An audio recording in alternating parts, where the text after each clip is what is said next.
অনুতাপ ঘোষণার ফলে মৃত্যুর হাত থেকে রেহাই পেলেন গ্যালিলিও, কিন্তু তাকে নজরে রাখার জন্য গৃহবন্দী করে রাখা হলো।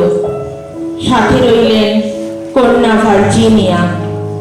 এই গৃহবন্দী অবস্থায় বছর খানিক কাটার পর একদিন সন্ধেবেলা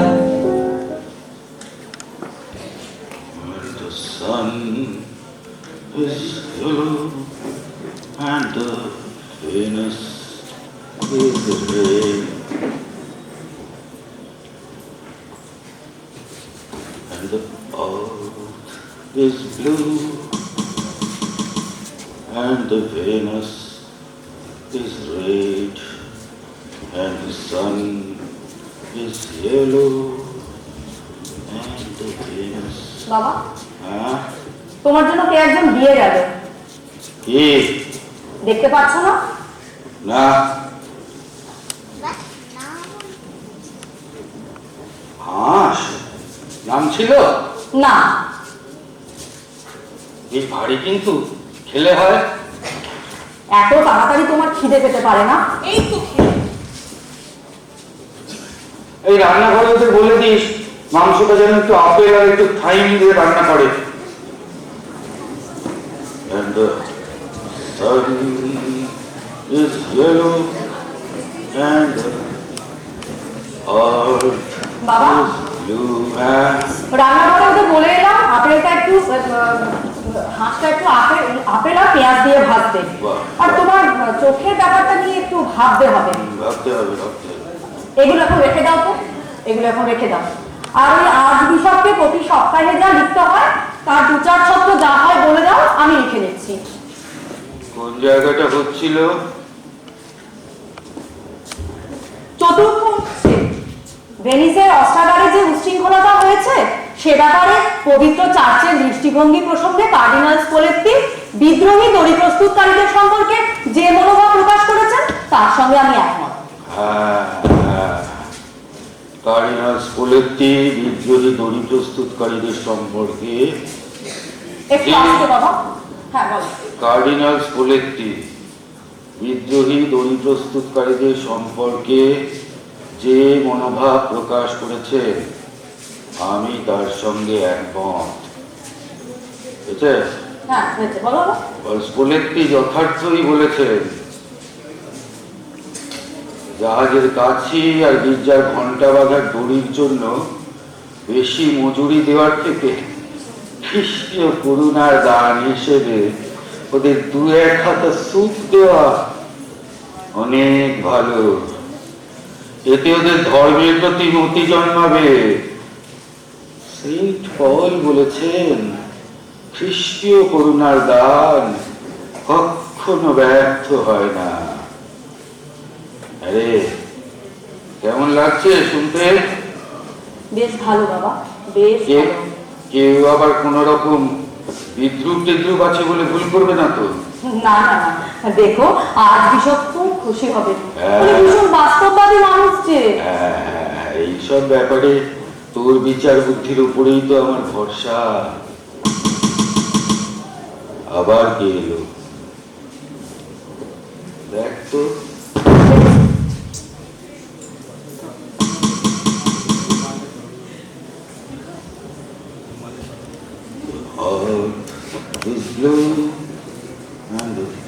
তুমি?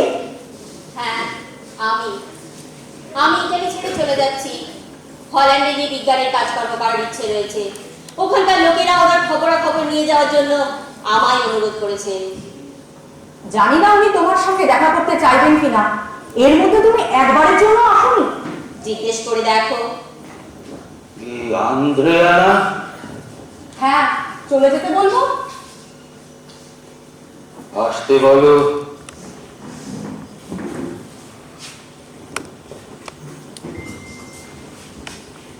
ভার্জিনিয়া, আমাদের একটু একলা থাকতে দে। ও কি বলে আমি শুনতে চাই বাবা। কেমন আছে? কাছে এসো। কি করছো এখন? তোমার কাজকর্মের কথা বলো, শুনে শুনেছি তরল পদার্থের গতিবিজ্ঞান নিয়ে কাজ করছো।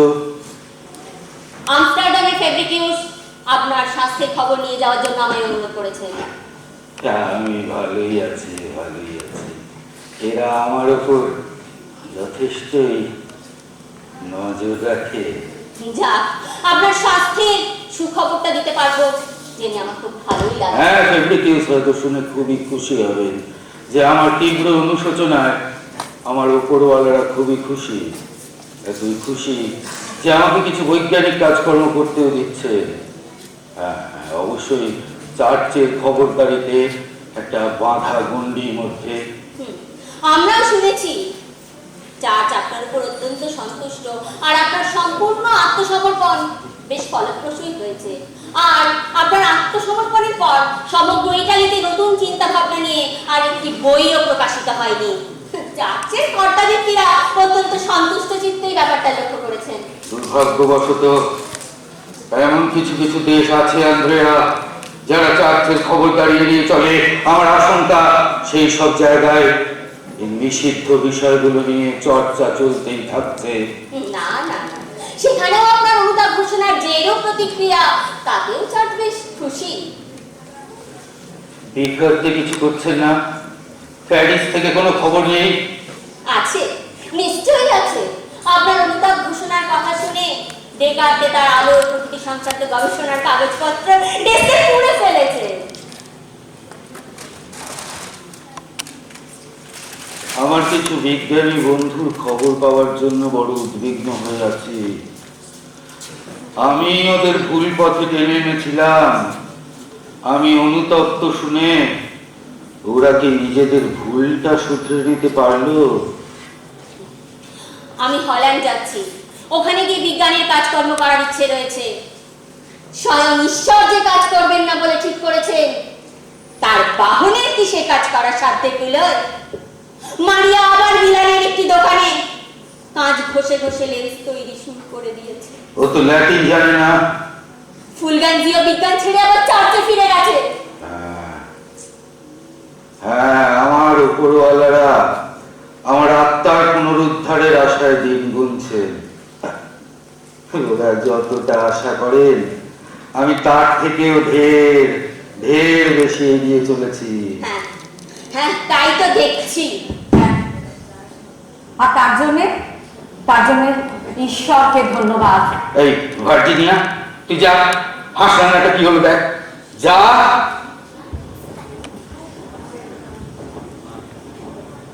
সকালের মধ্যে সীমান্ত পার হতে হলে আজ সারা রাত আমায় হাঁটতে হবে। এবার আমি যাই। আমি জানি না তুমি কেন এসেছো। আমি যাতে অস্থির হয়ে উঠি সেই জন্যে এখানে আসার পর থেকে আমি খুব হিসেব করে চলি, খুব হিসেব করে চিন্তা করি। তবু মাঝে মাঝে সেই পুরনো রূপটা চাগার দিয়ে ওঠে। আমি আবার লিখছি। আপনি বিচলিত হন এ আমি কোনোভাবেই চাই না, সিনার গ্যালিলেই। আমি আবার লিখছি আন্দ্রেয়া। ও, লিখছেন?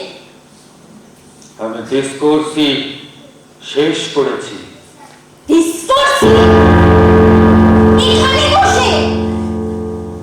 ওরা আমাকে কাগজ কলম দেয়। আমার উপরওয়ালারা তো বোকা নয়, ওরা জানে মজ্জায় মিশে যাওয়া পাপ ওরকম রাতারাতি মুছে ফেলা যায় না। এক একটা করে পাতা লেখা শেষ হয় আর ওরা ছাপ দিয়ে সিন্ধুকে ভরে রাখে। হায় ঈশ্বর! কিছু বললে? ওরা তো আপনাকে জলে লাঙল দেওয়াচ্ছে, কাগজ কলম দিয়ে ভুলিয়ে রাখছে, এর মধ্যে আপনি লিখছেন কি করে? অভ্যেস আন্দ্রেয়া। ধর্মযাজকদের সিন্ধুকে ডিসকোর্সে বন্দি, আর ওদিকে আমস্টারডাম, লন্ডন, প্রাগ এর জন্য হাহাকার করছে। হ্যাঁ, হাহাকার করছে। এখান থেকে আমি ফেব্রিকিউসের বিলাপ শুনতে পাচ্ছি। শুধু আমস্টারডামে নিরাপদে বসে থেকে নিজের পাওনা দাবি করে যাচ্ছে। কেন আমি ওদের দাবি মিটিয়ে দিচ্ছি না? ডিসকোর্সটি হারিয়ে গেল, মানে যত বিজ্ঞান আর জ্যোতির্বিজ্ঞানের দুটি শাখাই হারিয়ে গেল। ফেব্রিকিউস এবং অন্যান্য আরো কেউ কেউ মহৎ অনুভবে হয়তো একটু শিহরণ বোধ করতে পারে, যদি তারা জানতে পারে আমার এই অবস্থাতেও যেটুকু আরাম আয়েস আমার জীবনে অবশিষ্ট আছে সেটুকুও নষ্ট করে আমি ডিসকোর্সের একটা নকল করেছি।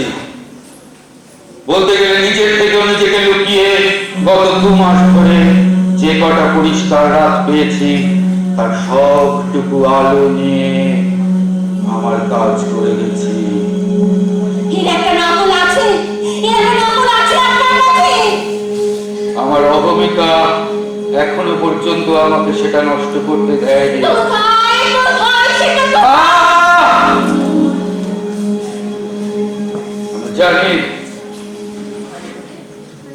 আমি জানি আমি খুব ভুল করছি।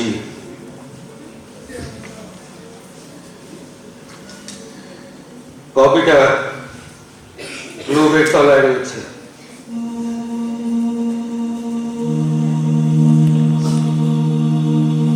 ডিসকোর্সে তুমি যদি ওটাকে হল্যান্ড নিয়ে যেতে চাও তাহলে তার সব দায়িত্ব কিন্তু তোমার। পথে ধরা পড়লে বলবে ধর্মীয় কার্যালয়ের কোনো প্রভাবশালী লোকের থেকে তুমি কিনেছো। এটা একটা নতুন পদার্থবিদ্যার জন্ম দেবে। ওটাকে তোমার পোশাকের ভেতরে ঢুকিয়ে নাও।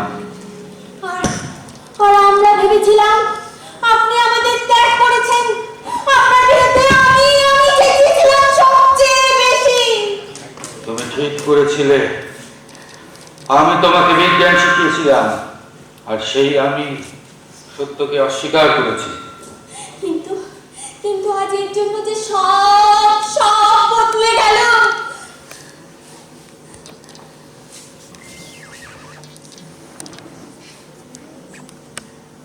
তোমার তোমার তাই মনে হয়?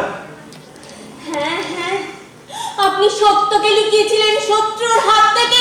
নৈতিক দিক থেকে আপনি 1000 বছর এগিয়ে আছেন আমাদের থেকে। এই কথাটা একটু বুঝিয়ে বলো তো আন্দ্রেয়া। সাধারণ মানুষের সঙ্গে গলা মিলিয়ে আমরা বলেছিলাম উনি মরবেন, কিন্তু কিছুতেই নিজের মত প্রত্যাহার করবেন না। কিন্তু আপনি ফিরে এলেন। আপনি বললেন আমি অনুতাপ ঘোষণা করেছি এবং আমি কিন্তু বেঁচেও থাকবো। আমরা বললাম আপনার হত্যা। আপনি বললেন শূন্য হাতের চেয়ে নোংরা হাত ভালো। শূন্য হাতের চেয়ে নোংরা হাত ভালো? বাহ বাহ, বেশ যুক্তিযুক্ত শোনাচ্ছে। হ্যাঁ, মনে হচ্ছে আমারই কথা। নতুন বিজ্ঞান আর তার নতুন নতুন ন্যায় নীতি। আর সবার আগে আমার বোঝা উচিত ছিল যেদিন আপনি অন্য একজন লোকের দূরবীন ভেনিস সংসদে বিক্রি করলেন, তখন আমার বয়স 11। আমি দেখলাম যন্ত্রটিকে আপনি বিজ্ঞানের কাজে অমর করে তুললেন। তারপর সেই দিন যেদিন আপনি ফ্লোরেন্সে সেই শিশুটির কাছে নতজানু হয়েছিলেন, আপনার বন্ধুরা ক্ষুব্ধ হয়েছিলেন সবচেয়ে বেশি। কিন্তু সেদিন বিজ্ঞান সাধারণ মানুষের মন জয় করে নিয়েছিল। আপনি সব সময় বিরোধীদের নিয়ে পরিহাস করতেন। আপনি বলতেন কাউকে কষ্ট স্বীকার করতে দেখলে আমার ক্লান্তি আসে। আপনি বলতেন দুর্ভাগ্যটা আসে হিসেবের ভুল থেকে। আপনি আরো বলতেন পথে যদি প্রতিবন্ধক থাকে দুটি বিন্দুর মধ্যবর্তী ক্ষুদ্রতম রেখাটিও বক্র হতে পারে। মনে পড়ছে আন্দ্রেয়া। তারপর সেই 1633 সাল আপনি আপনার তত্ত্বের একটি জনপ্রিয় অংশকে ভুল বলে ঘোষণা করার সিদ্ধান্ত নিলেন। তখন তো আমার বোঝা উচিত ছিল আসলে আপনি একটি নিষ্ফল রাজনৈতিক কলহ থেকে নিজেকে দূরে সরিয়ে রাখতে চাইছিলেন, যাতে বিজ্ঞানের সাধনার কাজকে আরো এগিয়ে নিয়ে যেতে পারেন। কোন বিজ্ঞান? কি তার বিষয়? যে বিজ্ঞানের বিষয় হলো গতির গুণধর্মগুলির পর্যবেক্ষণ।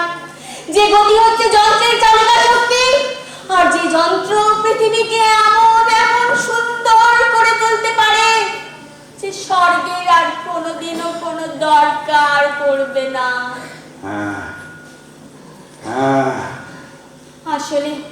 আসলে আপনি সুকৌশলে একটি বৈজ্ঞানিক গ্রন্থ গ্রন্থ লেখার জন্য একটু অবসর আদায় করে নিয়েছিলেন। এমন একটি বৈজ্ঞানিক গ্রন্থ যা কেবল আপনার পক্ষেই লেখা সম্ভব।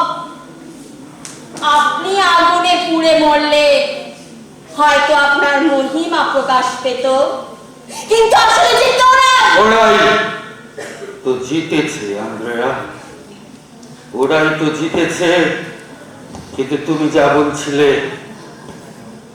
এমন কোন বৈজ্ঞানিক গ্রন্থ হতে পারে না যা কেবলমাত্র একটি মানুষ লিখে যেতে পারে।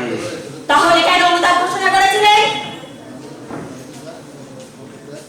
দৈহিক নির্যাতনের ভয়ে। না। হ্যাঁ, ওরা আমাকে অত্যাচারের যন্ত্রপাতিগুলো দেখিয়েছিল। তার মানে গোটা ব্যাপারটা আপনি ভেবে চিন্তে করেননি? না, বিজ্ঞানের ক্ষেত্রে আমরা দেখবো বিজ্ঞানকে আপনি কি দিলে। এবং আমি তা দিয়েছি, তাই তো? এবার এসো আমার বিজ্ঞান দুটো ভাই বোনেরা, আমার বিশ্বাসঘাতকতার সঙ্গে আমার সঙ্গে এই নর্দমায় নেমে এসো। মাছ চাই, মাছ পাবে, আমার কাছে পাবে। মাছে কোনো দুর্গন্ধ নেই, গন্ধ আমাকে, আমি বিকই আর তোমরা কেন? বলিহারি, বলিহারি আমাদের এই বৈজ্ঞানিক সম্প্রদায়, এই পরস্পরকে চুনকাম করে সাফাই করে দেওয়ার সম্প্রদায়, এই মৃত্যুকে এড়িয়ে থাকার সম্প্রদায়।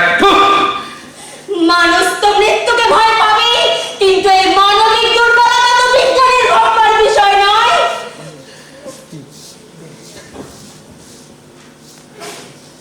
দেখো আন্দ্রেয়া, আমার এই অবস্থাতেও আমার মনে হয় বিজ্ঞান সম্বন্ধে এখনো দু একটা কথা আমি তোমাকে বলতে পারি। বিজ্ঞান সন্দেহ নিংড়ে নিংড়ে জ্ঞান আহরণ করে, যুক্তি দিয়ে যাচাই করে। আর এই যে যুক্তি দিয়ে যাচাই করার নতুন ধারা, এটাই না সাধারণ মানুষকে একেবারে চমৎকৃত করে দিয়েছিল। তারা কি করলো জানো? তারা আমাদের দূরবীনটা কেড়ে নিয়ে রাজা, যাজক, চার্চ এদের দিকে তাক করে দেখতে শুরু করে দিয়েছিল। আর সেই দেখাটা বন্ধ করতে তখন ওই সব প্রভুর দল এক হাতে ঘুষ আর এক হাতে উৎপীড়নের যন্ত্র নিয়ে আমাদের সামনে এসে দাঁড়ালো। আমাদের মধ্যে যারা দুর্বল চিত্ত তারা ভেঙে পড়ল, কেউ কেউ নিরাপদ দূরত্বে পালিয়ে বাঁচল। কিন্তু তুমি ভেবে দেখো আন্দ্রেয়া, এই সন্দেহকে হাতিয়ার করেই তো আমরা আকাশ জরিপ করার কাজে খানিকটা হলেও সফল হয়েছিলাম। আবার অন্যদিকে এখনো অসংখ্য সাধারণ মানুষ চার্চের ওই বস্তা পচা আপ্তবাক্যের অন্ধ বিশ্বাসে আবিষ্ট হয়ে আছে। এই দুই সীমান্তে কিন্তু বিজ্ঞানের আসল লড়াই। বিজ্ঞানকে যদি সাধারণ মানুষের কাছে নিয়ে যেতে না পারো, তাহলে বৈজ্ঞানিক আবিষ্কারগুলো সব মূল্যহীন, কোনোদিন তার মানুষের কাজে লাগবে না।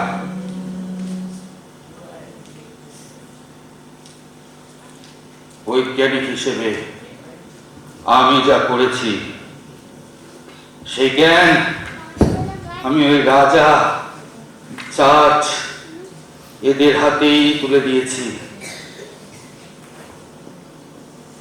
তারা তাকে কিভাবে ব্যবহার করবে তারাই জানে।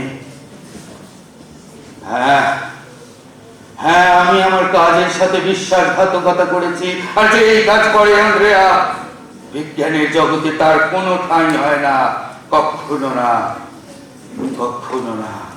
কিন্তু বিশ্বাসীদের জগতে তো তোমার ঠাঁই হয়েছে বাবা। হ্যাঁ হ্যাঁ হ্যাঁ হ্যাঁ, এবার আমি খাবো, বিজ্ঞানের এই অমূল্য গ্রন্থটি বিশ্ববাসীকে দিয়ে যাওয়ার জন্য আপনাকে অসংখ্য ধন্যবাদ সিনিয়র গ্যালিলি, আপনাকে অসংখ্য ধন্যবাদ।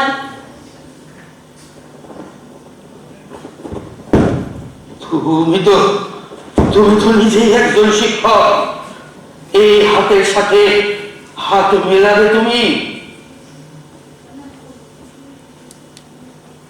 কে একজন হাঁস পাঠিয়েছে, আমি না এখনো খেতে খুব ভালোবাসি জানো, আমি এখনো খেতে খুব ভালোবাসি। হ্যাঁ, খেতে ভালোবাসি। নতুন যুগের শুরু হয়েছে, তাহলে কথা আপনি আর বিশ্বাস করেন না? হ্যাঁ করি, কিন্তু মাতৃভূমির উপর দিয়ে যাওয়ার সময় সত্যকে খুব সাবধানে তোমার পোশাকের ভেতর লুকিয়ে নিয়ে যেও আন্দ্রেয়া। আপনার মতামতের উত্তরে আমি কিছুই বলছি না, কিন্তু এই গ্রন্থের লেখক সম্পর্কে আপনার এই বিশ্লেষণটাই যে শেষ কথা হয়ে থাকবে, এও আমি কিছুতেই মানতে পারছি না সিনিয়র গ্যালেলে, কিছুতেই মানতে পারছি না। ধন্যবাদ আন্দ্রেয়া, ধন্যবাদ।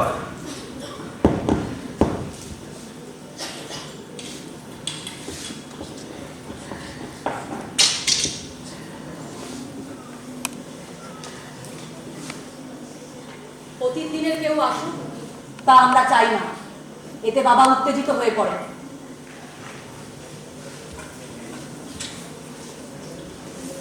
বাহ, এই হাঁসটা কে পাঠিয়েছে বলে তোর মনে হয়? আন্দ্রেয়া নয় বাবা। না, হতে পারে ভার্জিনিয়া। আজকে রাতটা কিরকম?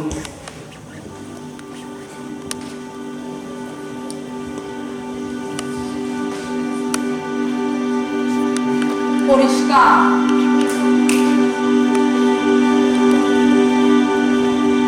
পরিষ্কার।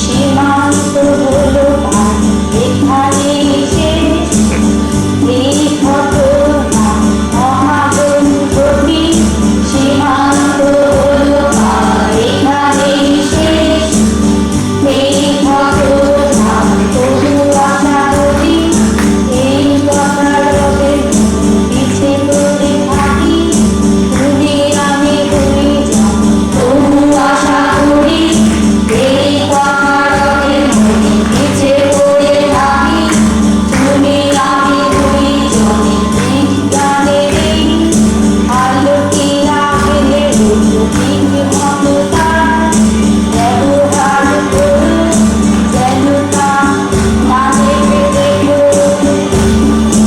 বিজ্ঞানের এই আলোকে রাখলে ঠিক মতো তার ব্যবহার করো যেন তা মানে দেখো কম দেখাবার আলো যেন বলার নশা না হলে সর্বনাশে মন্দ খেলায় যেন না হৃদয়ে হবে কম দেখাবার আলো যেন ভয়াবহ মশাল না হয়ে ওঠে সর্বনাশে মন্দ খেলায় যেন না প্রলয় ঘটে মহাগন্ধি সীমান্ত হলো আর এখানে শেষ এই ঘটনার মহাগন্ধি সীমান্ত হলো আর এখানে শেষ এই ঘটনা।